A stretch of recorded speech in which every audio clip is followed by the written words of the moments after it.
Goeiedag, ek groet jou in die kosbare naam van Jesus Christus. 'n Man wat werkloos was moedeloos en bekommerd en het gewonder hoe hy dit gaan regkry om sy gesin te voed. Skielik het hy opgemerk dat daar 'n paar voëls is wat besig is om koek uit 'n asblik te eet. En dit het by hom opgekom. As God die voëls koek kan voer, kan hy sekerlik vir my ook sorg. In Matteus 6 vers 26 sê Jesus: "Kyk na die voëls van die hemel. Hulle saai nie en hulle maai nie, en hulle bring nie bymekaar in skure nie. En tog voed julle hemelse Vader hulle. Is julle nie baie meer werd as hulle nie?" Wat Jesus hier sê is, as jy voel jy raak bekommerd, kyk na die voëls. Voëls weet nie waar hulle volgende maaltyd vandaan gaan kom nie. Maar nooit sal jy een op 'n tak sien sit wat angstig of bekommerd lyk nie. So die vraag is jy nie baie meer werd vir God as wat hulle is nie?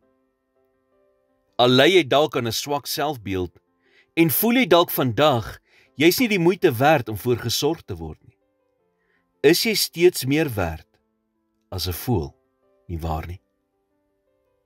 Kyk dus hoe goed jou hemelse Vader vir hulle sorg en herinner jouself daaraan dat hy vir jou ook sal sorg. Die beste ding om te doen wanneer jy begin bekommerd raak, is om te bid. Gebed het krag. Dit het die krag om jou perspektief te verander.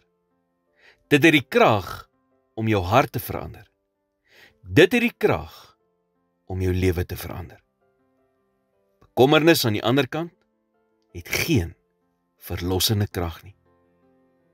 Here, U woord sê dat ek my nie oor môre hoef te bekommer nie, want vandag het genoeg probleme van sy eie. Dit sê ook dat ek nie eendag by my lewe kan voeg deur my te bekommer nie. U sorg vir die voëls van die veld en U sal vir my ook sorg.